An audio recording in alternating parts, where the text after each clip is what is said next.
예, 스님 반갑습니다. 저는 결혼했는 지 이제 한 7년쯤 됐고요. 6살 된 남자아이랑 4살 된 딸아이가 있거든요. 그래서 저는 평소에는 남편에 대해서 별로 뭐 불만이라든지 걸리는 게 없는데 남편이 이제 애들에 대해서 좀 무신경하다든지 좀 무관심하다든지 아니면 이렇게 달래거나 타이르지 않고 하지 말라든지 이렇게 명령적으로 이야기하는 거 보면 화가 좀 많이 올라오거든요. 그 어떨 때는 한편으로 생각하면 이게 다 제 욕심인 것 같고 제 바라는 마음인 것 같아서 좀 내려놓아야 되겠다는 마음도 들다가 또 아이들하고 또 남편하고 거리가 있는 것을 보게 되면 또 그게 또 쉽게 또 마음이 잘 내려놓아지지가 않아서 스님이 좋은 말씀을 좀 부탁드립니다. 네. 내 생각을 남편에게 몇 번 얘기해 봤습니까? 그렇게 하지 마라.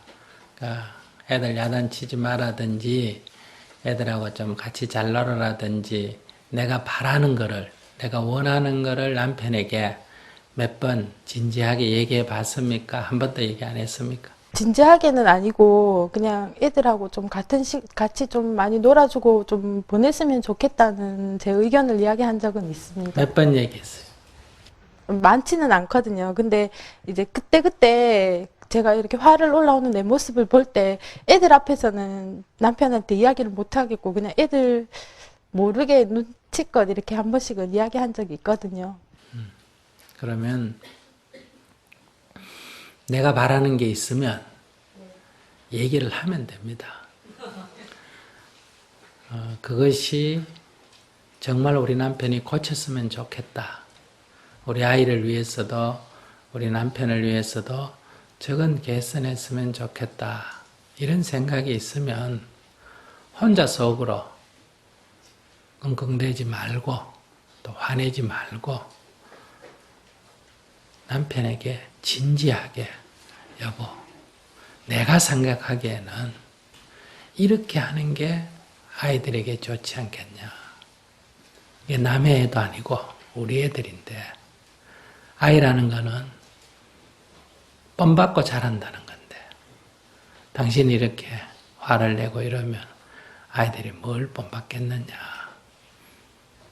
그러니 이렇게 해 주시면 어떻겠습니까? 이렇게 진지하게 얘기해보고 안 되면 술상을 차려서 또 얘기해보고 왜 우리 시청에 가서 뭐 해달라는데 뭐 잘 안 해주면 그래 공무원 밥이라도 한 끼 사주면 될 때가 있어야 없어요. 있죠. 그죠? 그렇게 부탁도 해보고 이렇게 몇 차례 더 해보세요. 그건 내가 할 수 있는 일인데 그걸 꼭 부처님한테까지 부탁할 필요가 있어요. 부처님 다른 일도 바쁘실 텐데.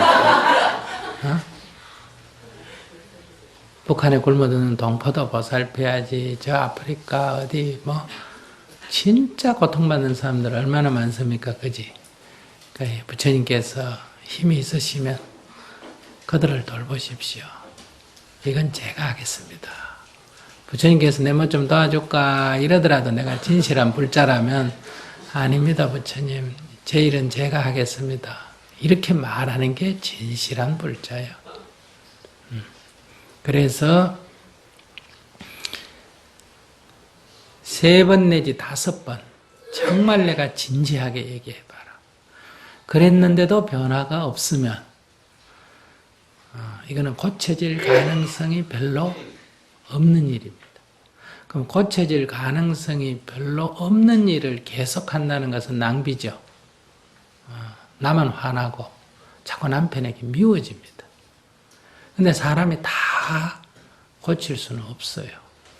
이치로는 이론적으로는 다 고칠 수 있습니다. 부처님 법에 의하면. 그러나 현실적으로 인간이 그렇게까지 자기를 고치고 사는 사람이 많지가 않습니다. 그러니까 몇 번 얘기했는데도 고쳐지지 않으면 어린아이는 고쳐집니다. 쉽게. 그런데 어른의 특징은 안 고쳐지는 거예요. 노인의 특징은 절대 못 고치는 거예요.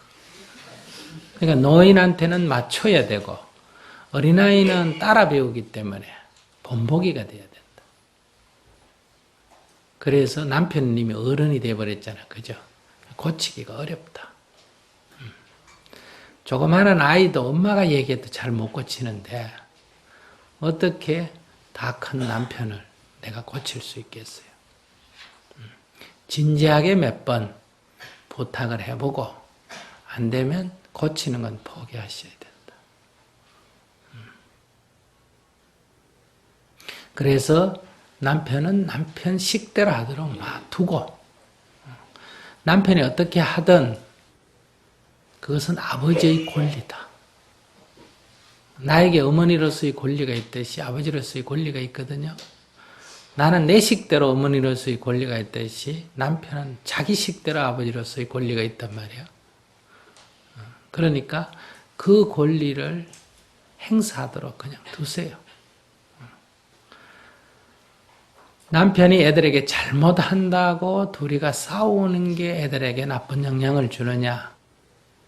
남편이 애들에게 하는 거를 아빠의 권리다 하고 옆에서 지켜보는 게 애들에게 나쁜 영향을 주느냐?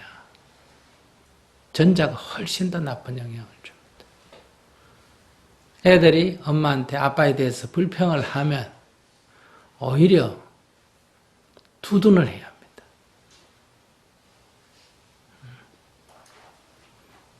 너 말을 아빠가 들어야 되겠니? 아빠 말을 네가 들어야 되겠니? 너가 생각할 때 어느 쪽이니?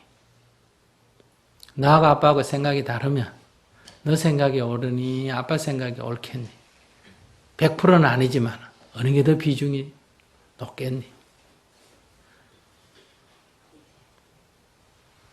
이렇게 아빠의 처지를 오히려 두둔하고 이해시켜줘야 된다. 그냥 아빠 말 안 듣는다고 야단치고 화내고 그렇게 하라는 게 아니라 그렇게 할 때 엄마 아빠가 서로 존중하고 있구나 라는 생각이 들면 비록 그것이 자기 마음에는 안 들더라도 불평은 있더라도 시간이 흐르면 어떠냐? 부모에 대한 신뢰가 형성이 된다. 비록 자기를 위해 주더라도 엄마가 아빠를 욕하면서 자기를 두둔해 준다. 너 아빠 나쁜 인간이야. 너한테 그렇게 하지.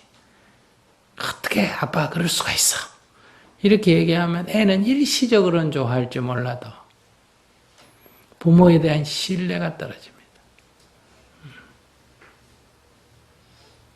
그러니 그게 훨씬 더 아이에게 나쁜 영향을 준다.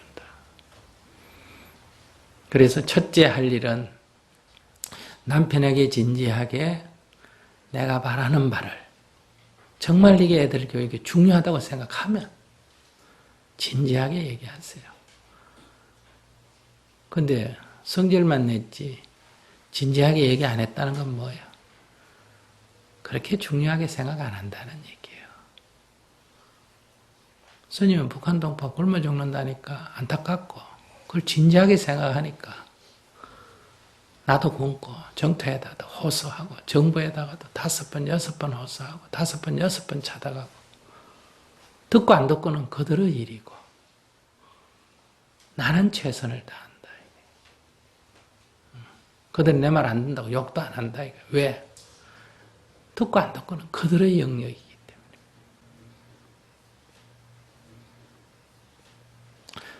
바깥으로 드러내서 말은 안 하지만 북한에도 수도 없이 이런 문제 해결해야 된다고 제안한단 말이에요. 듣고 안 듣고는 그들의 영역이다. 미국까지 가서 지원해야 된다. 국제기구에도 얘기하고 각국 대사들, 대사관 직원들 브리핑하고 요청하고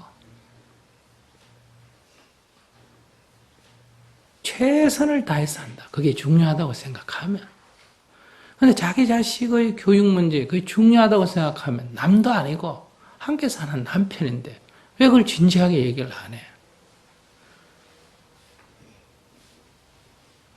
정말 중요하다고 생각하면 진지하게 얘기하세요. 안 되면 술상이라도 차려주면서 얘기하세요. 정말 애가 중요하다면 화내지 말고 그렇게 정말 중요하다만 하라 이거야. 근데 별로 중요 안 하니까 지금 안 한 거예요. 자기는 아무 노력도 안 해놓고 무슨 좋은 방법 없겠습니까? 첫째, 최선의 노력을 다한다. 그렇다 하더라도 반드시 된다는 보장은 없다. 왜? 어른은 고치기가 어렵기 때문에. 그럴 때 계속 노력하는 것은 낭비다 이게. 그러니까 있는 그대로 받아들인다.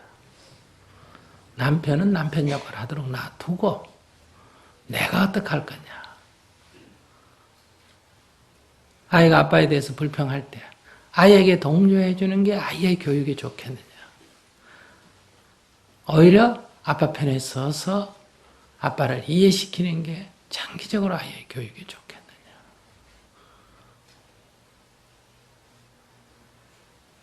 그런 면에서 인간 심리적으로 설명하면 남편 편에 서서 남편의 입장을 이해시켜 주는 게 아이의 정신건강에 좋다. 이런 얘기.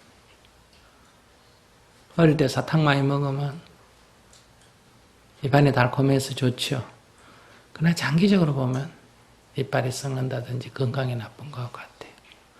그때 아빠를 욕하고 아이 편에 서면 사탕 먹고 애 이빨 썩는 거하고 똑같습니다.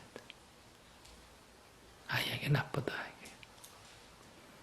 근데 주로 이렇게 애들 키우는데 보면 요즘은 다 직장도 나가고 해서 좀 덜합니다만 집에서 애들 몇몇 키우고 이러다 보면 옛날에 남편들이 가정폭력도 이러더라고 가정에 와서 행패도 피우고 그런 경우가 많죠. 그러면 아내는 자기 억울한 얘기를 할 데가 없잖아. 그죠? 그래서 그 억울함을 누구한테 주로 호소합니까? 3살짜리, 5살짜리, 7살짜리 애 붙들고 호소를 하죠.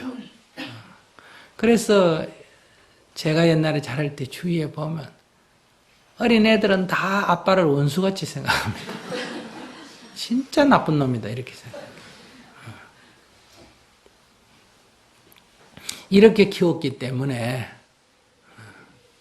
다 훌륭한 사람이 되기가 어렵습니다. 제 아버지를 미워하면 자기 종자가 아버지로부터 왔는데 종자 불량 아닙니까? 그죠? 종자가 불량이면 비료치고 농사 열심히 지어도 소출이 별로 없어요. 이 자기 자긍심이 없어집니다. 자기 떳떳함이 있는 사람은 가난해도 지위가 낮아도 어디 가서 상석 안 줘도 환영 안 해줘도 별로 구애를 안 받습니다. 떳떳한 사람은. 근데 속이 허한 사람은 조금만 자기가 높은 위치에 가면 헛세를 부리고 돈이 좀 있으면 사치를 하고 조금만 부족하면 비굴해지고 아양 떨고 이렇게 돼요. 그게 속이 허해서 그래. 그래서 부처님께서는 제자들에게 이렇게 말했죠. 나의 제자 비구들아, 교만하지 말고 겸손해라. 그리고 비굴하지 말고 당당해라 이랬어요.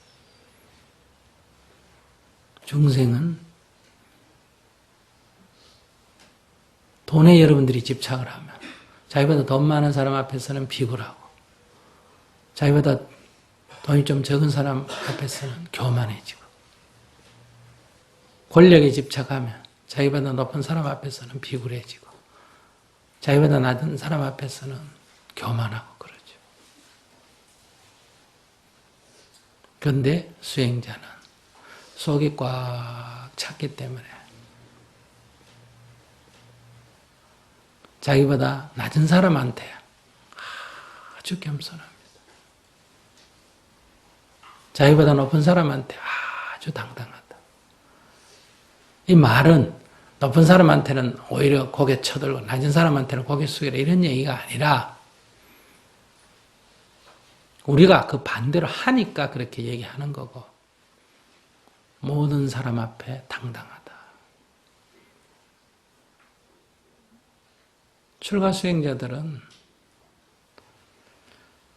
먹고 사는 거를 가장 열악하게 먹고 살지 않습니까? 남 집에 가서 먹던 밥 얻어먹는단 말이에요. 그 음식으로도 먹는 것에 만족한단 말이에요. 그러니 국왕 대신한테 고개 숙일 이유가 없잖아. 국왕 대신한테 뭘 바랄 게 아무것도 없단 말이에요. 당신은 남 밑에서 또 정진하고 아침에 가서 한 끼를 남 집에 가서 개밥 같은 것 좀 얻어서 먹고 다 떨어진 옷 주워 또 입고 살기 때문에 국왕 대신한테 뭐 요구할 게 아무것도 없어요. 그래서 빈비사라 왕이 부처님 보고 뭘 해드릴까라고 수도 없이 요청을 해도 나는 아무 필요가 없습니다. 이래 얘기했다. 근데 국왕 대신한테 고개를 숙일 이유가 없죠. 남은 집에 밥 얻어 먹어가는 주제에 큰 소리 치면 줍니까 안 줍니까?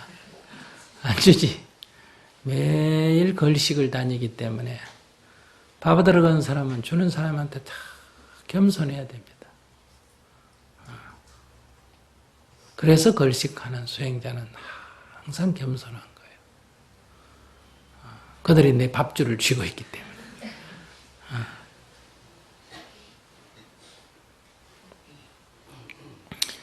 그래서 속이 차면 이렇게 당당하고 또한 겸손하다. 속이 허하면 어떠냐? 폼을 잡았다가 또 조금 못하면 또 비굴하게 굴었다가 이렇게 이중인격으로 나타난다.